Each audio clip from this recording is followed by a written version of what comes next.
week. So I just want to welcome everyone to the second part of our Intro to Transgender Cultural Safety course. So before we start, I just want to do a brief land acknowledgement. Where I am zooming in from today is on the stolen and unceded territories of the Musqueam, Squamish, and Tsleil-Waututh people. When we're talking about gender, it's critically important to acknowledge that many of and if not most of the Indigenous nations that were in Canada prior to colonization had their own ideas about gender and sexuality that were erased or were used as a tool of colonization. And we're slowly building the pieces back, especially with a lot of Indigenous cultures are reclaiming a lot of their own traditions, but it's important to remind ourselves that a lot of our ideas that we do know about what we would consider gender and sexuality through the lens of Western medicine is from a specific colonial basis, and that it does not reflect the worldview that everyone has in regards to gender and sexuality.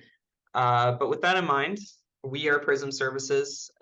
We are an education, information, and referral program that's focused almost exclusively on 2S LGBTQIA plus health. And we provide training for VCH staff, physicians, and volunteers, and we help connect folks in the community with different resources. We also do these trans inclusion trainings for VCH and other health authorities once a month. But we do also do this training for community agencies like yourselves on a case-by-case basis. So we're just going to do a quick review of what we discussed last week. So when we're talking about the 2S LGBTQIA plus community, or sometimes referred to as the queer community, this is a umbrella term that encompasses many different gender identities and sexual identities that all sort of find common place within this community. So we have terms like Two-Spirit, which is an Indigenous identity, lesbian, gay, bisexual, which are sexual identities that people might choose to identify with based on their feelings towards one or multiple genders. We have transgender, which is a term for people who do not identify as the gender that they were assigned at birth. We have queer or questioning, which is a sort of common term for many different identities. However, this was at one time considered to be a derogatory language, but has since been reclaimed by many members of the community and is quite commonplace to be used. However, some folks who are of an older generation may still feel that sense of trauma from the word. So it's really up to the person using it and their discretion. We have intersex, which is a term to describe a concept called DSD, or differences in sexual development. Intersex is also another term that not everyone with differences in sexual development may use. It is also sort of in language and isn't necessarily the correct medical term to use. However, it is shorthand in some cases for people who have these specific traits. And then finally, we have asexual, which are folks that don't feel romantic or sexual attraction to others. And they may not feel sexual exclusively or sexual or romantic. It really depends on the person. But they find a lot of their common ground within the queer community as well. And then the plus is just for anything that wasn't included within these letters, like non-binary, genderqueer, pansexual, etc. So with that in mind, I did go over a number of these, but just some other terms that you may come across are things like gender diverse, which are gender identities, roles, and or gender expression that does not match social or cultural expectations, or non-binary, which is an umbrella term to refer to a diverse range of gender identities that do not exclusively adhere to being male or female as we understand them within Western culture. There are, however, some terms to avoid, and we discussed these a little bit, but terms like transsexual, transvestite, hermaphrodite, or saying things like a lifestyle choice are more antiquated archaic, rooted in transmedicalism, and have become considered more derogatory language that we don't typically use in medical settings or within common cultural settings anymore, because they have a lot of stigma and hurt that they've caused throughout the years. So it's just better to avoid that language. However, that being said, there are people who do still self-identify as transsexual, but again, that's in language and it's not commonplace. But some people may feel comfort in that language as a way of reclamation. So we did talk quite a bit about intersectionality and how the queer lens is not a lens in static terms. There is intersectionality in play from people's racialized identities, from income, from people with disabilities or that would consider themselves disabled, all having play into people's experience of the world and how they are treated by others. So it's important to keep that in mind, that when we are discussing these terms, that there is a certain interplay that can come from different aspects of people's personality, and it doesn't just exclusively hone in on being gender diverse or being queer. And we did discuss gender affirmation, which are non-medical means that someone would to bring someone's presentation or their body silhouette into alignment with their gender identity. And these can include terms or things that could happen, like changing your name, using different pronouns, changing your legal ID, purchasing a different wardrobe, chest binding or tucking, using prosthetics like hip pads or packers, changing the vocal pitch or tone of your voice to sound more what we would typically categorize as more feminine, androgynous, or masculine, using different body language, shaving or not shaving, and then getting electrolysis and laser hair removal. We also did talk about the medical means in which folks might bring their bodies into alignment with their internal felt gender. And this is, things like hormone therapy or getting gender affirming surgeries. Again, these are locked behind cultural and financial barriers, and not everyone has the economic support, time, or capacity to access these. So the medical system itself does create barriers that prevent people from just accessing these. And that being said, the process can vary depending on the age of the patient as well. We did discuss that youth have much more of an uphill climb to access these services within BC than adults do. And region is also a factor as well, depending on where. Not everywhere has the same lateral services. And even patients who are studying at a post-secondary school may not have access to a campus clinic that's able to do this kind of care, and they may have to seek this care elsewhere outside of their post-secondary campus. So it's important that we, avoid assumptions and we employ policies of respect, especially when talking about gender identity or sexual orientation, and that everyone has different gender identities, and it's not lateral between people. While some people may have similar gender identities, we're all different, multifaceted people, and it's important to keep this in mind when we're discussing people's experiences, and that to remind ourselves that gender identity is different from sexual orientation, and that trans people can be queer, straight, gay, bi, and a vast array of other things depending on them and their personal preferences. But that being said, we don't need to know everything about someone. It's realistically, we can have conversations without knowing these things about people, even though we may have that innate curiosity, and acknowledging that we are curious about things that we don't need to know is just part of being human. So before we continue, I just want to introduce myself. My name is Charlie. I am an educator at Prism Services, he's, they, she pronouns, and I identify as non-binary. I'm joined today by my co-facilitator, Parker Hughes. Sure. Hey, everyone. My name is Parker. My pronouns are they, them. Program coordinator of Prism. Really happy to be back. Just in terms of my social location, respect to this work, I identify as non-binary and queer. I'm a white settler. I have a background of working in education and now in healthcare. Thank you.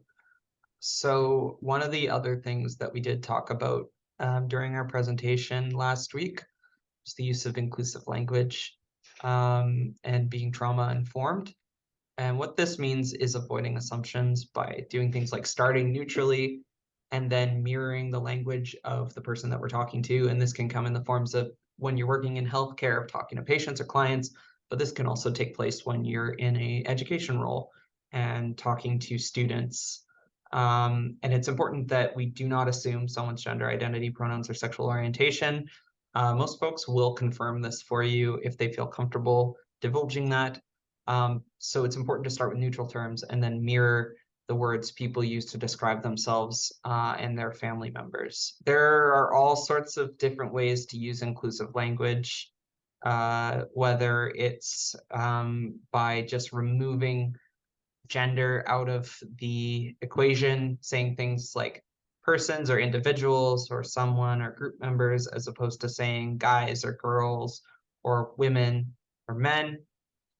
Just it's the removing these increases the broader spectrum of people that could be involved within the statement that you're making. And this goes for the way that we report on statistics as well. Depending on what we're researching, this sorts of language can be used as well if there's not an emphasis on specificity within the study. But this is also, the way we talk about people's relatives and family members, saying things like spouse and partner instead of wife or husband, or saying child or kid instead of son or daughter, and so on and so forth. I've noticed even now that most people have started to remove it out of their vocabulary. I very rarely hear people say wife or husband, unless they're making a joke about the old ball and chain.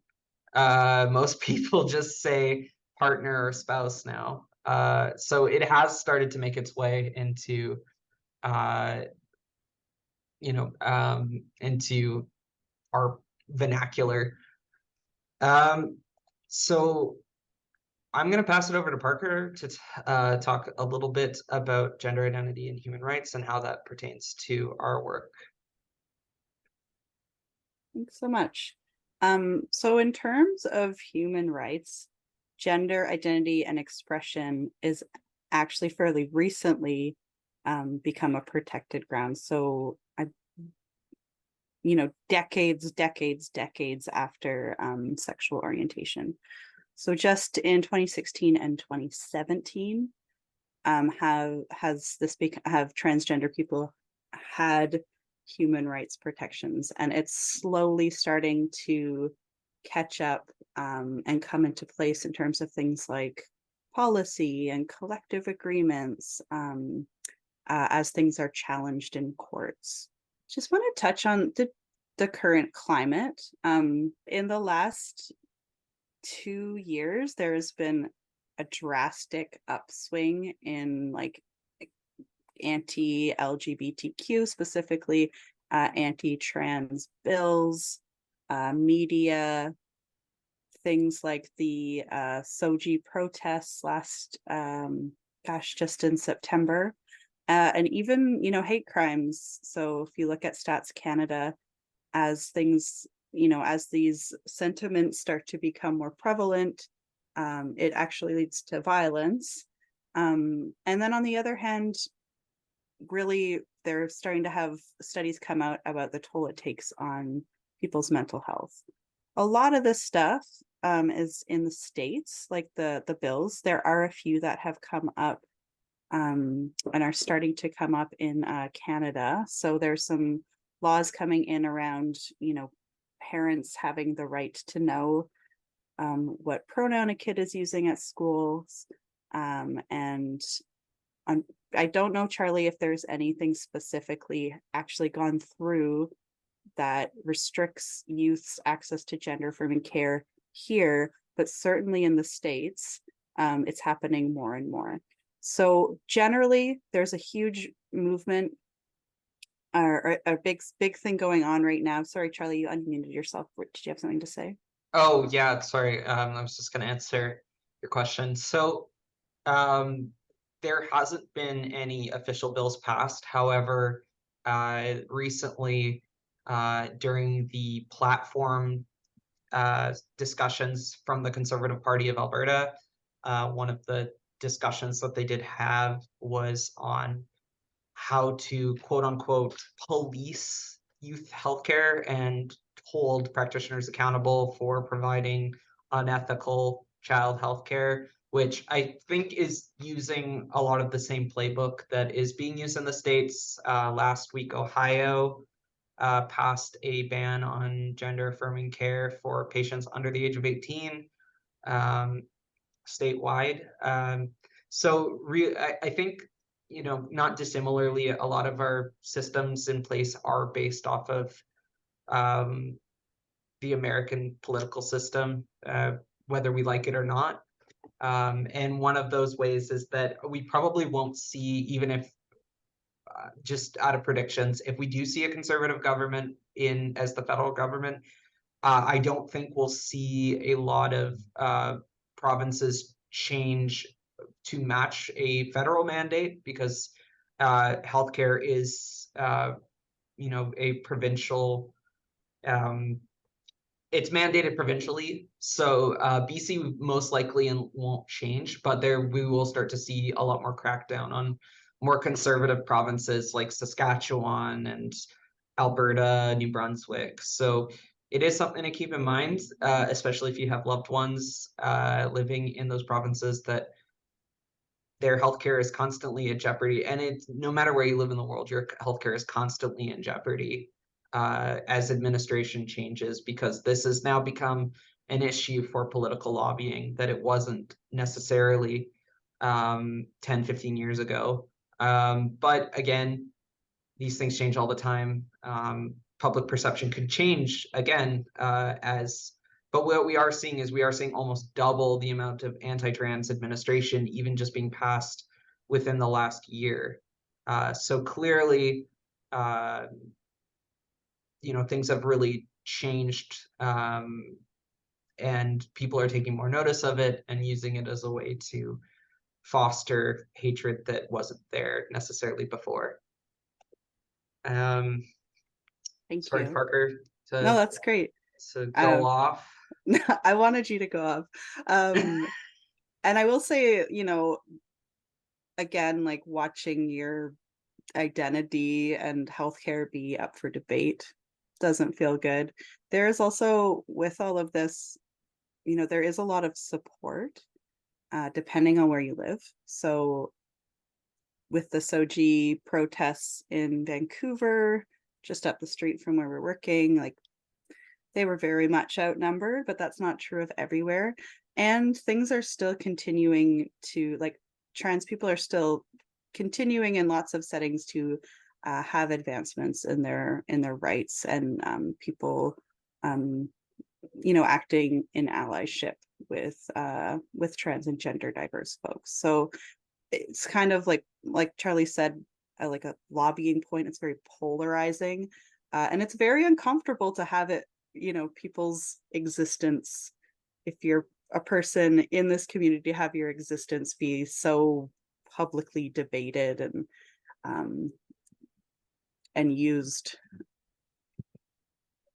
So we'll talk a little bit about substance use. So substance use for youth is much higher for LGB youth, for queer, lesbian, gay, bisexual, pansexual youth.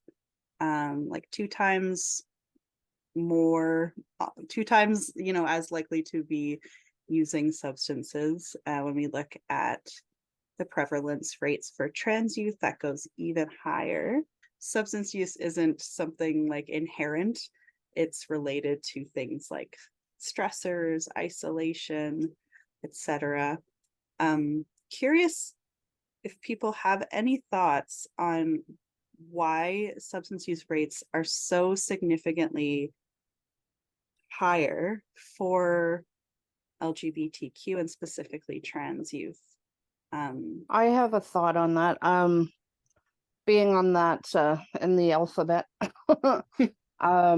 as a youth, I just felt like it was numbing to all of the stuff that we have to go through when we're coming out of the closet, when we are different than everybody else, and it's like a coping mechanism to be able to continue breathing, I think.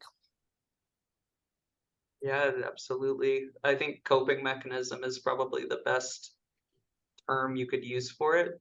Um, I I think a lot of times as well, there is an aspect of social isolation when you do feel like you're being othered constantly. And as we know from even just seeing how most people reacted post-pandemic, we did see a huge rise in isolation that has irreparably changed people's personalities. I know, even just speaking for myself, I used to be incredibly extroverted. I would find every opportunity to go out. And after the pandemic, I'm the complete opposite now. I much prefer my own company. I've become far more introverted. And I think this, even beyond uh, this, we are adaptive creatures, and if one of our only ways to keep ourselves safe is to isolate and live with that loneliness, it's not necessarily that we're trying to run from things. It's that this is in a lot of ways the only option to keep yourself safe. Yeah, definitely agreeing with that. And we had a comment in the chat that, yeah, coping mechanism, escape. There's also a culture of drinking and substance use connected with queer culture.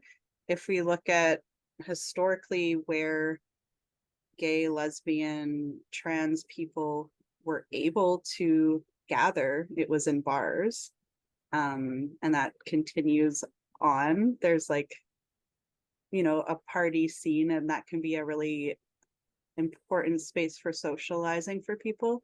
So I think there is, majority is like minority stress, isolation, all of the things that come along with being a targeted group. And I think there's also a cultural component. Yeah, so sometimes people have to, go through a way to find community outside of like the bar scene. But it is a piece of that, especially if we're talking about post-secondary education. So just to revisit these stats quickly, the landscape in terms of mental health for trans youth is pretty bleak. Most trans non-binary youth in BC have a chronic mental health condition like depression or anxiety. There are very high rates of suicidality. When we layer this data through things like engagement in healthcare, having support and acceptance, we see these numbers start to plummet. And I know I said this last time, I'm going to say it again. Even when a younger person has one adult in their life that is affirming to them, that cuts the rates of their, suicide attempts for the past year by 1/3, which is really significant. So when we're talking about things like shifting language, using people's names, using their pronouns, believing them when they tell us who they are, beyond respect, that can be life-saving for people. So we'll do a few more slides around education in particular.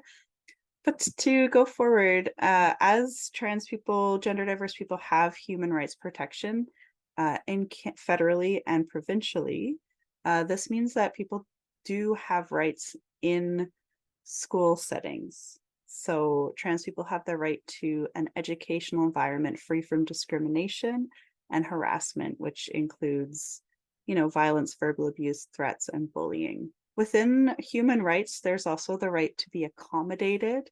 And what this means is that people have the right to be addressed by the name and pronouns that they use, regardless of if that's changed legally or what their administrative sex is. So again, wanting people to, within our work, we really want people to do this because it's respectful and, people have autonomy in their gender, but it's also people's rights to be referred to correctly. And things like what sports team, what clothing, what bathroom people use, that is within their rights to decide that based on their gender identity. Obviously, though, the sports and the bathroom things are big issues that come up in the media all of the time. But it is here and now in this moment in time, it is a protected right.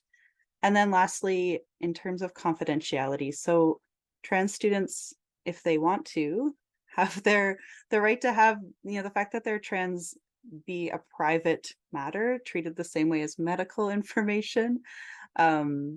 So it's not okay to out people. And outing can even look like, referring to people by their dead name. A lot of this stuff hasn't been challenged in court yet. I know a lawyer that does a lot of trans rights work, and the amount of money and time it takes to challenge something legally is like so huge that it takes, someone with a lot of privilege to even be able to do that.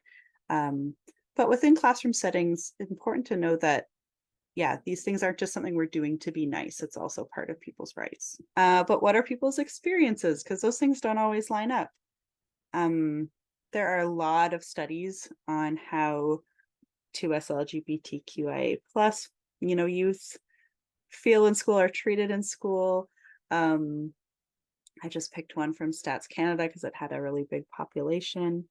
And it just showed, that in this study, 22% of trans students reported being insulted, mistreated, ignored, excluded because of their gender, because of being trans, compared to 6% of, cisgender population.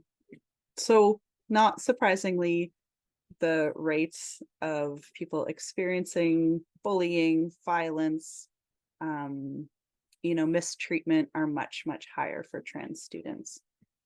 I myself know 2 trans women who dropped out of school due to the, wild level of discrimination and violence that they faced.